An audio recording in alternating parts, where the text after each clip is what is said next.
فرمایا تمہارا باپ زندہ ہے؟ فرمایا ہاں۔ فرمایا آپ کا باپ بیمار ہے؟ کہا ہاں۔ کہا وہ چند دن کا مہمان ہے، وہ مرے گا۔ اور 2-3 دن نہیں ہوا کہ ابا مر گیا۔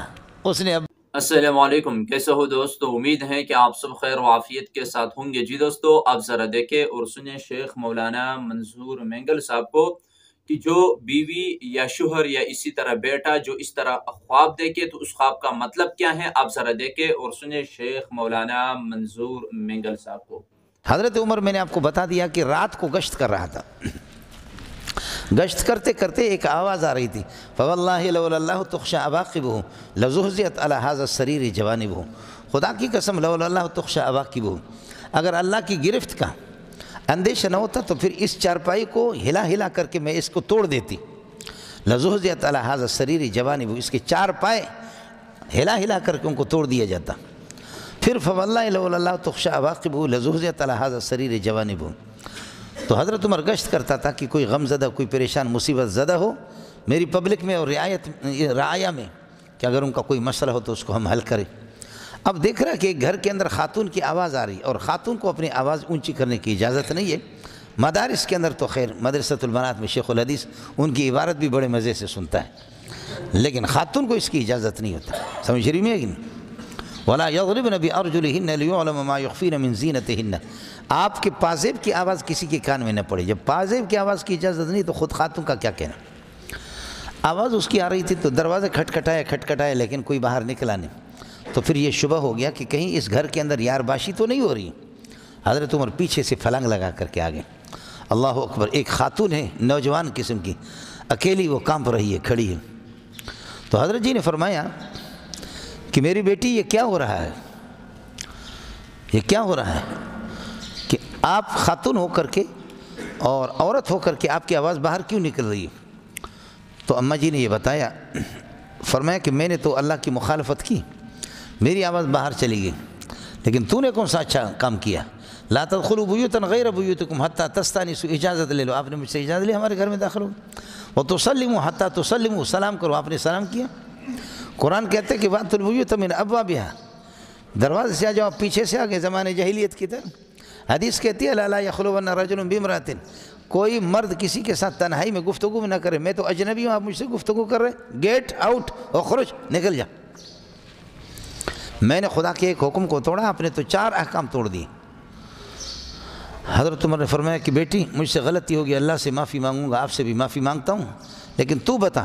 فرمایا کہ اس لیے میں آپ کو بتاؤں کہ شوہر میرا نئی ہماری شادی ہو گئی، اب تک ہم دونوں نے ایک دوسرے کے سواد اور فائدہ کما حق ہوئی ہے کہ ہم نے حاصل کیا بھی نہیں ہے۔ چند دن میرے شوہر میرے پاس رہے، آپ نے اس کو بارڈر پہ بھیجا اور لشکر میں بھیجا، اب ظاہر ہے کہ اتنی سردی کی لمبی راتوں میں مجھے نیند کہاں آئے گی، تو گیت گا کر کے کم از کم اپنے وقت کو پاس کر رہی ہوں، یہی ہے۔ ابا جان آپ نے تو اچھا نہیں کیا۔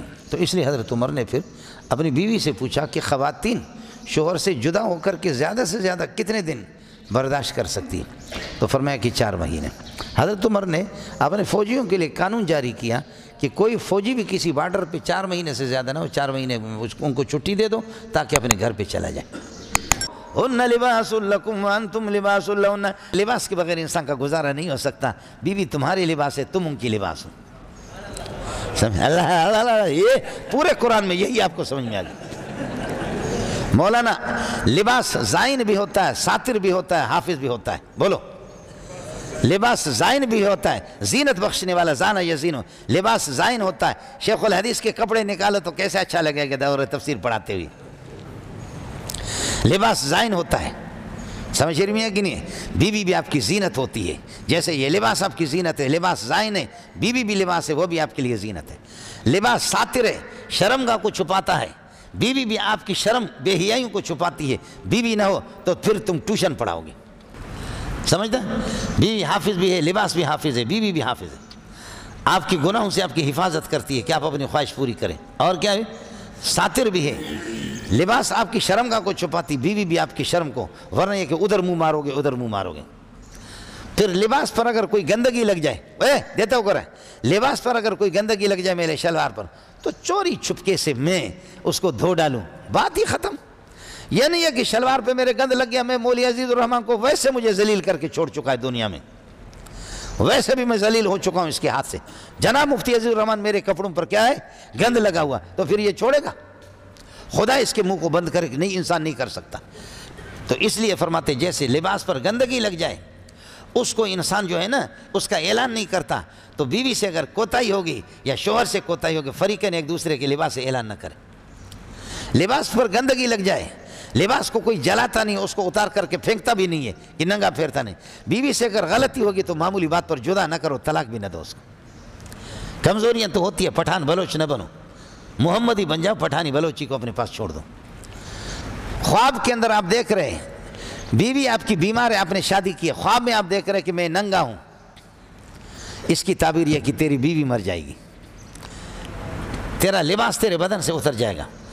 اور تو بیمار ہے، بیوی خواب میں دیکھ رہی ہے کہ میں بیمار ہوں، میرا لباس نہیں ہے. تو بیمار ہے شوہر، بیوی خواب میں دیکھ رہی ہے کہ میرے بدن پر لباس ہے، تو یقیناً مر جائے گا. واہ ابن سیرین واہ، بولو زندہ باد. کیا بلا تھا. ہمارے بابا جی کہتے بابا چلاسی دامت برکاتہم العالی، اللہ اس کو زندگی دے دے، سمجھے. بابا چلاسی کے پاس ایک بندہ آ گیا، رونے لگے، کہنے لگے کہ حضرت میں ہوں دہریا. حضرت کا ہمسایہ، حضرت جانتے بڑا، بہت بڑا برگیڈیئر، بہت بڑا مالدار، ریٹائرڈ.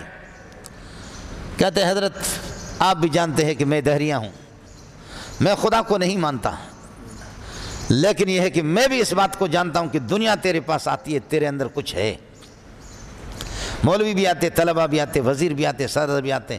یہ فاروق لغاری وغیرہ یہ سب حضرت کے مرید تھے. ہمارے حضرت شیخ الحدیث رئیس المحدثین مولانا سلیم اللہ خان صاحب، حضرت مولانا تقی صاحب، مولانا طارق جمیل صاحب، یہ سب جاتے ہیں ان کے پاس.